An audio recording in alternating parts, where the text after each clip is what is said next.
오늘의 10분 말씀. 시편 119편 65절부터 80절까지 말씀입니다.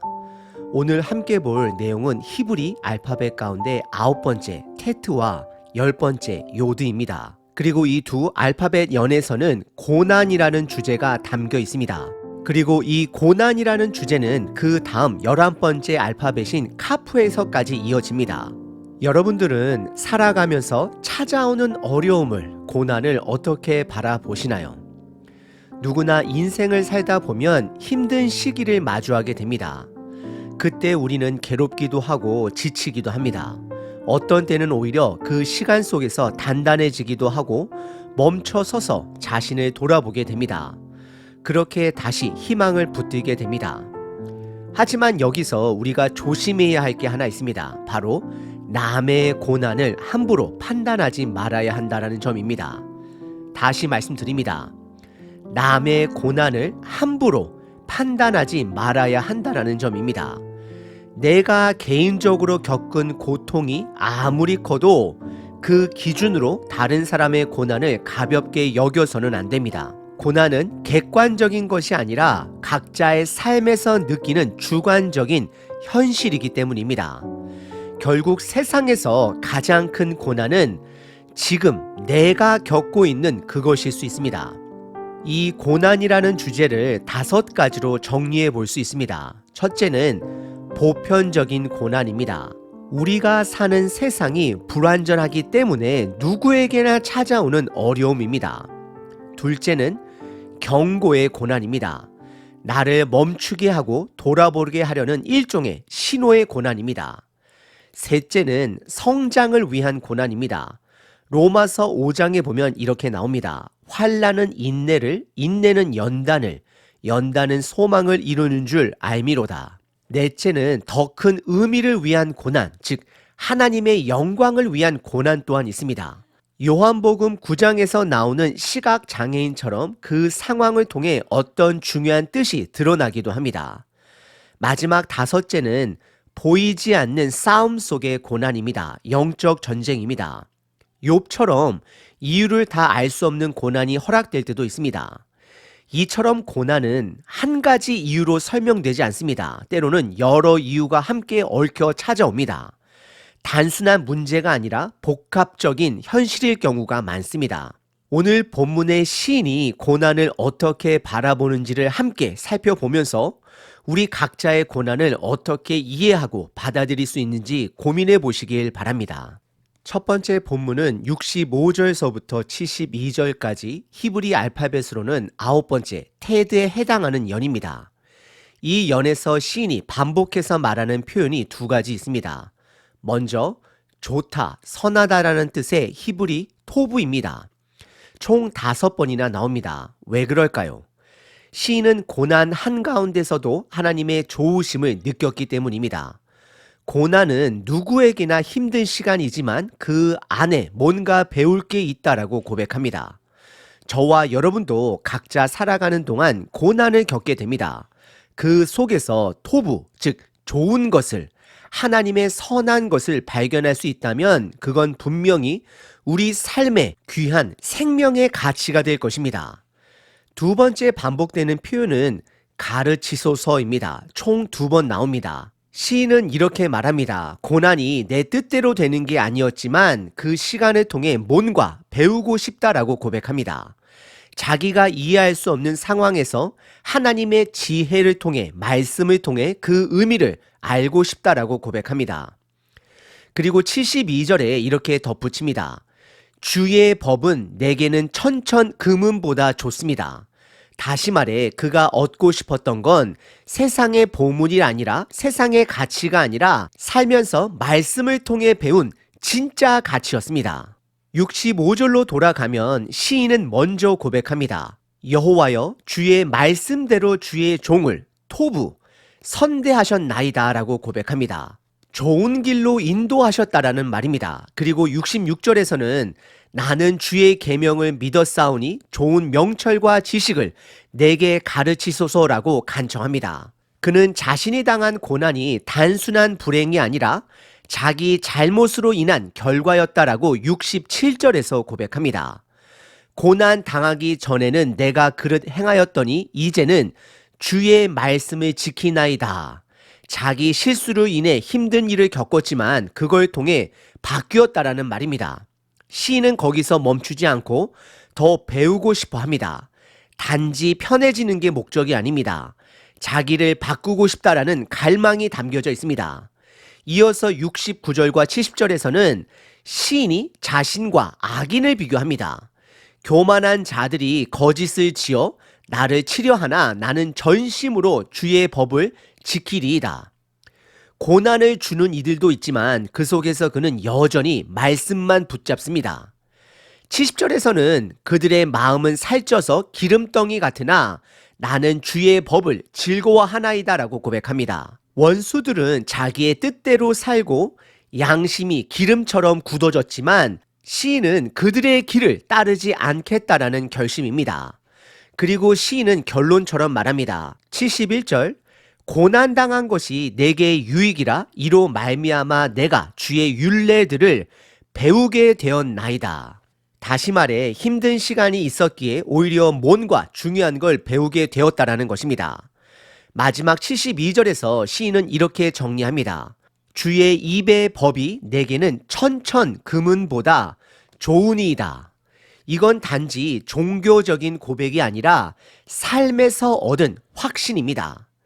이 본문에서 시인은 두 가지 고난을 이야기합니다. 하나는 외부로부터 온 고난입니다. 원수들이 준 고난입니다. 그 속에서 그는 말씀을 붙잡고 버티며 말씀의 힘을 경험하게 됩니다. 또 하나는 자신의 실수로 인한 고난입니다. 내적인 갈등에서 온 고난입니다. 그 과정 속에서 그는 성장하고 싶어졌고 더 배우고 싶어졌습니다. 그는 고난이 힘들지만 결과적으로 자기 삶을 바꾸게 되는 계기가 되었다라고 말합니다. 그 고난이 결국 토부, 좋은 것이었다라고 말하고 있는 것입니다.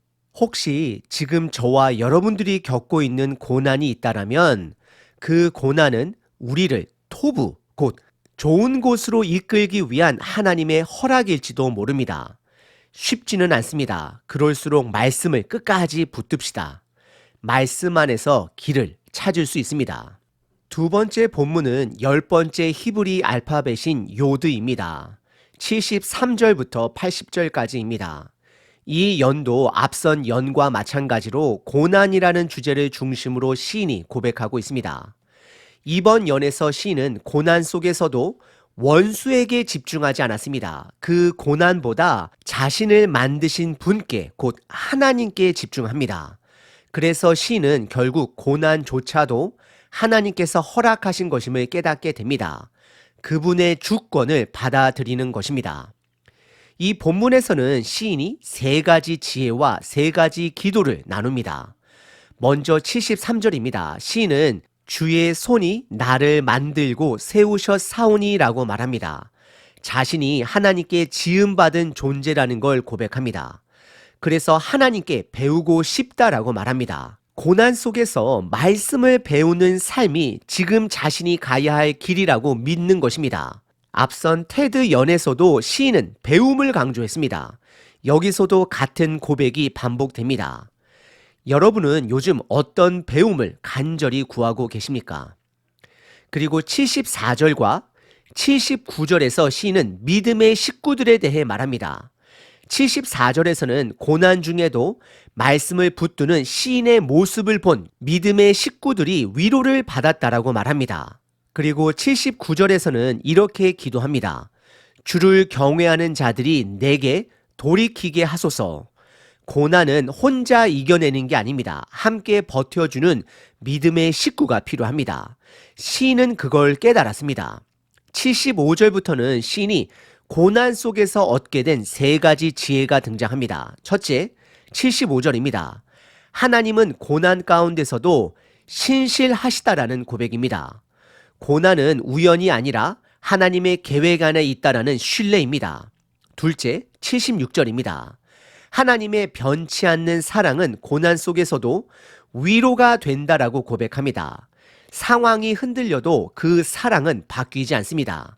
셋째, 77절입니다. 하나님은 우리를 긍휼히 여기시는 분 됩니다. 우리는 그 궁율 때문에 살고 회복하고 다시 일어설 수 있습니다. 이 세 가지를 다시 정리하면 이렇습니다. 첫째, 하나님의 신실하심. 둘째, 하나님의 위로하심. 셋째, 하나님의 궁율하심입니다. 신실, 위로, 궁율 때문에 우리들이 살 수 있습니다. 이 지혜를 바탕으로 시인은 세 가지 기도를 드리게 됩니다. 첫째는 78절입니다. 교만한 자들이 수치를 당하게 해달라라는 간구입니다. 그 심판은 자신이 아닌 하나님께 맡깁니다. 혹시 여러분 삶 속에 원수가 있습니까? 하나님께 맡기시길 바랍니다. 둘째, 79절입니다. 믿음의 식구들이 다시 자신에게 돌아오게 해달라라는 간청입니다. 혼자 걷는 믿음의 길이 아니라 함께 나누는 걸 원합니다. 혹시 여러분들 믿음의 생활을 혼자서 감당하고 계신가요? 믿음의 식구를 찾기를 바랍니다. 셋째, 80절입니다. 내 마음으로 주의 율례들을 완전하게 하사 내가 수치를 당하지 않게 하소서. 말씀대로 살 수 있도록 도와달라라는 간청입니다.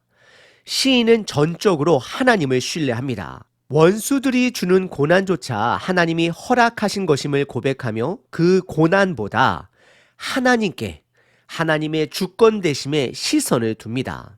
지금 여러분들의 시선은 고난에 머물러 있습니까? 아니면 그 고난 너머에 계신 창조주 하나님을 바라보고 계십니까? 오늘 함께 살펴본 9번째 알파벳 테트와 10번째 알파벳 요드의 연은 모두 고난에 대한 시인의 고백입니다. 이 두 연을 정리해 보면 시인이 겪은 고난은 크게 두 가지입니다. 하나는 바깥에서 다가오는 고난, 외부로부터 오는 원수들이 주는 고통입니다. 또 다른 하나는 안에서 시작된 고난, 자신의 잘못과 연약함에서 비롯된 고통입니다. 하지만 시인은 고난의 원인을 따지기보다 그 안에서 말씀을 통해 배우는 길을 선택합니다. 다시 말씀드립니다. 시인은 고난의 원인을 따지기보다 그 안에서 말씀을 통해 배우는 길을 선택합니다. 외부의 억압 속에서도 그는 말씀을 붙잡습니다. 내부의 실패 앞에서도 그는 배움으로 나아갑니다. 고난이 왔을 때 그는 멈추지 않았고 오히려 하나님께 집중했습니다. 시인은 말합니다. 주의 말씀은 내게는 천천금은보다 좋으니이다. 그리고 또 고백합니다. 주의 손이 나를 만들고 세우셨사오니 내게 명철을 주사 주의 계명을 배우게 하소서. 우리 각자도 고난의 모양은 다르지만 누구도 그 아픔을 쉽게 판단할 수 없습니다. 중요한 건 그 고난을 누구 앞에 가지고 가느냐는 것입니다.